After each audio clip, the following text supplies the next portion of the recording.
Hello, guys. Welcome back. You guys have really spooky, epic timing. Somebody asked me if I would do a spelsing video. God spelsing isn't my favorite term just because problematic people have used it, but I know what the person means. Having a married or committed relationship with Dionysus. More than happy to. It's like, how could you tell? Anyhow. Dee Dee has been wandering in and out lately. When you have multiples, they will let each other take the stage for a while, and then especially with Dee Dee, he will just start wandering back in, and he will shove Odin out of the way. And Odin doesn't care because it seems like they really only want so much of my attention for like a couple months at a time. Then they're like, "I'm good, I'm good, I'm going here. You can be with him." Like with the relationship with Dee Dee, that was one thing I've never seen Odin cross. He'll think about it and remember Dionysus is a god associated with madness and frenzy and attacking pirates with animals.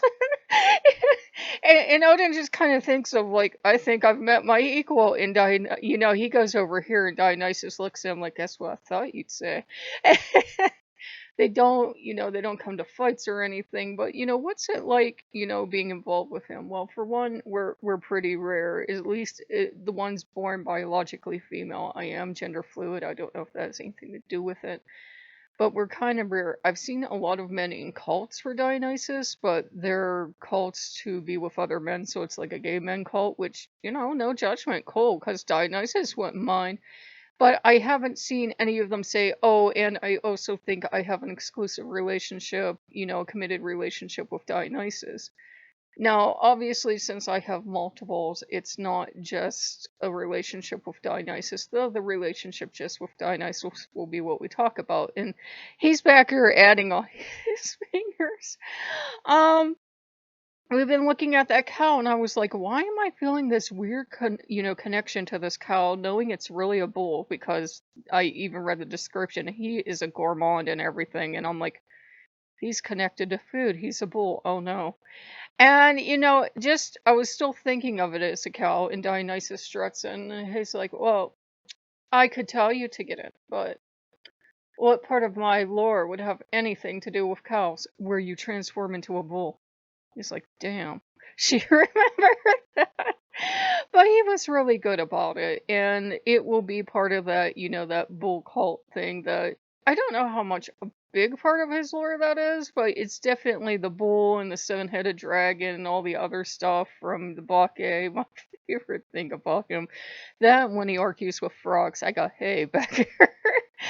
But, for me, the relationship is really open and really easy. He comes in as he comes in. Dionysus is just suddenly here, or he starts coming in around the edges.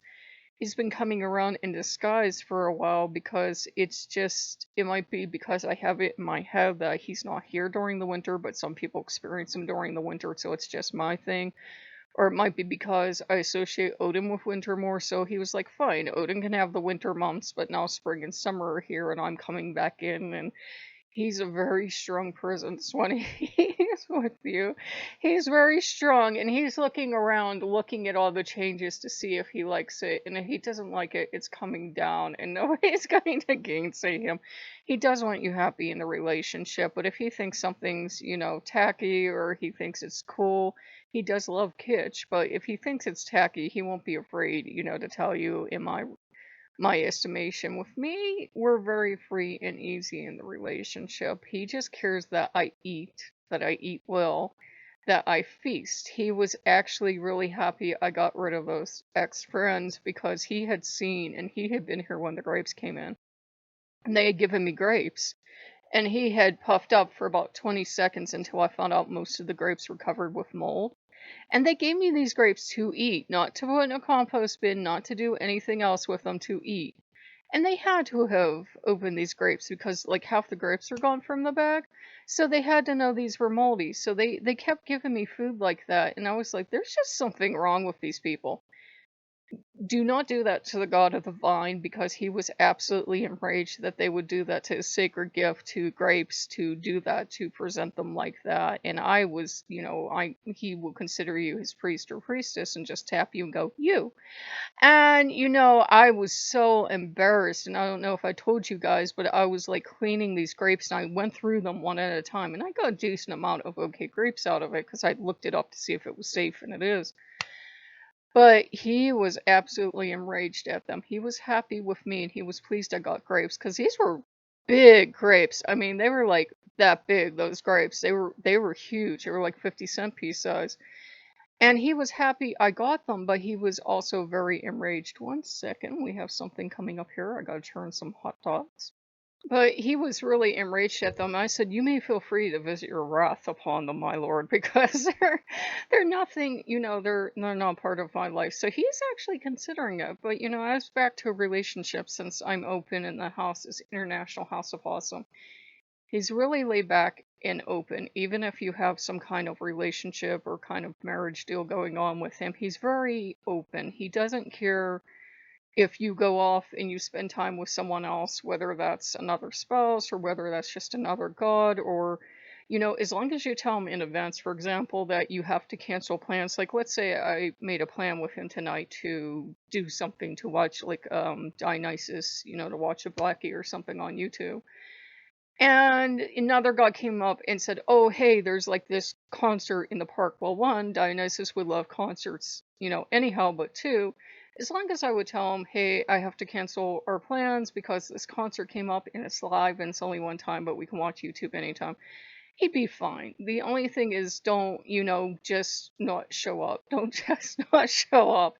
He's, I always call him the Panther and everything like that because he's got a lot of this Panther energy to him. And he's kind of, he's been given, leopards and stuff like that. And he's got that energy of when he is around, everybody noticed Dionysus, though he can't just, chill and hang out, but everybody respect him. Everybody respect him. So as long as you're giving him respect in the relationship, he's really good about it. And there's really not much I can tell you because we're both just very open about it. If Dionysus suddenly gets up in the middle of a conversation and goes somewhere, I'm not really offended because he's not doing it to slight me. It's just Dionysus got inspiration as the god of the theater and must go see this thing, so I'm not really offended. And if he suggests get something, like he suggested go get that cow, I'm like, okay, yeah, okay, it makes sense. If it's something Dionysus suggests, I fully back it up. It doesn't make any logical sense, but it was something he was like, I like this thing. This thing you are showing me, I like this thing. And it was just a Dionysus thing. But I would say, make sure, like with any other relationship, you both understand what your expectations are going in.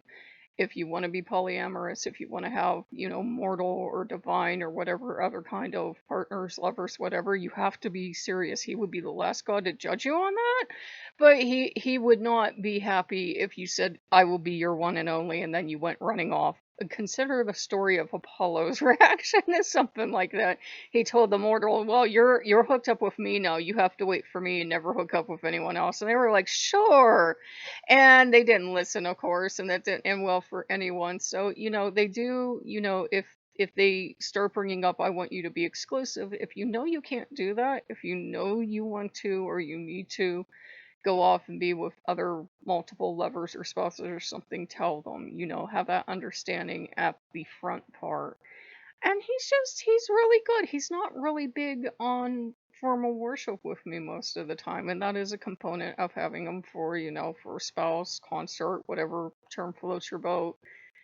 That he's not really big on it. We can do the incense and we can do the candles, and it's his due right. And he is a great God, and they do like to have the attention and the glory and everything. But he's also laid back about it too. And there's definitely that component of whatever else Dionysus is attached to: the theater, sexuality, food, partying, whatever else that that he's attached to in some way that resonates with you, that can just naturally become part of the relationship. But every relationship's different. but it is rare to find actual spouses. The more common thing I've seen is, and it's not like spouse better, person in cult less. It's not like that at all. Everybody is equal in the eyes of the gods. It's just far more common. I've seen groups of men adopting him as the kind of protective god of, like, say, an adult sex cult. That's fine. Dionysus would be fine. And if you're doing that as a holy offering, that is totally fine. I can't monetize this for obvious reasons. But, I haven't seen too many of them also, like I said at the beginning, say, oh, I also truly do consider us married. They might in their in their privacy, because frankly, it's, nobody's business if you are involved with a god unless you choose to be public with it, and then may the gods help you, because you'll find, all you gotta do to find a other spouse is to be public about it, and then you'll find 80s. So yeah, I don't mind talking about it. I must have mentioned it in the past, but we don't even really have rings. There's a vague purple ring around here somewhere, but he's really not into it. He really is a god of the wilds, and come away to the wild. Yes, he is a god of fertility and cultivating the vine, but he's also the god of running away and being wild too. So he's really not big on formal commitments. If you don't even want to call it a marriage, if you just want to call it cohabitating or whatever, he'd be down with that too. But I don't want to speak for him, so if he says no, don't yell at me. Um, he's good. He's a god of theater, so you notice we have a lot of theater stuff behind us. He's definitely the god of the theater. He's definitely a god of, checking my time, whatever brings you, pleasure and happiness. He's the god of that. Let me turn the oven off and turn that timer off. 1 second, guys. I'm getting good-natured giggles back there about the chorus. So Mr. Tipsy is back here like, oh, they're singing like the chorus. How delightful! How lovely! So amused. So he's very laid back. He's very easygoing. He can sometimes be very dramatic. This is the guy of the theater, but it's the least stressful relationship I've ever had, and I've had multiple relationships with multiple gods, and I'm open about that. As long as the two of you are having a good time, you'll naturally want to be spending time together. It's okay if you spend time apart, whether because you believe he goes into the underworld for the winter part of the year, or he just goes off and does a thing. Please don't be offended if it's you get this mental image of him going off and then he comes back weeks later, like mental image of him coming in with wearing this fabulous scarf and holding a cappuccino and being like, I have things to do. You know, and it's one of the things that we picked up. Like sometimes we're intensely involved together and we're together for a couple weeks, and I might not see him for weeks or months, especially if Odin is being shovey and being pushing forward. But no, Dionysus is pushing forward for a while. Shut up, Loki. And they all seem to get along. He's a really good god to be involved with in whatever capacity. But when it comes to a marriage capacity, it's the easiest experience I've ever had. He's not demanding. It's not like you must wear. Everybody's different, but it's in my experience, it's like you don't have to wear a ring. You don't have to talk about it. I don't demand you do X, Y, and Z every weekend or something. But again, every relationship's different, so make sure you talk about that before you agree.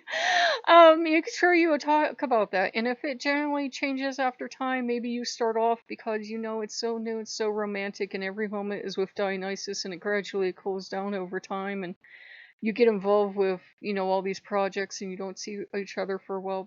That's good too. Every marriage, whatever you want to see it as, marriage, partnership, whatever, with gods, is different. And we had spent a lot of time apart recently, but he's coming back in, and you guys really seem to know when he comes around. I mean, I vaguely mentioned him, but he has been coming around in a big way, and today he was like, that cow, I want that cow. So yeah, he's getting that cow. So very undemanding, very good to be in a relationship with, but it's like when it is Dionysus time, it is Dionysus time, though that's pretty rare. So I think I'm going to feed my gods is what I'm going to do, but I hope that made some sort of sense. It's really filler video because there's really nothing he's ever really formally demanded of me. I mean, when he wants attention, he'll let me know. When he wants an offering, he'll let me know. But other than that, he's really laid back. Just enjoy yourself, party, listen to music, feed yourself, treat yourself right. That's the experience I've had. Mileage will vary. So if you guys like what you see, like, comment, subscribe, and we'll see you later. Bye bye.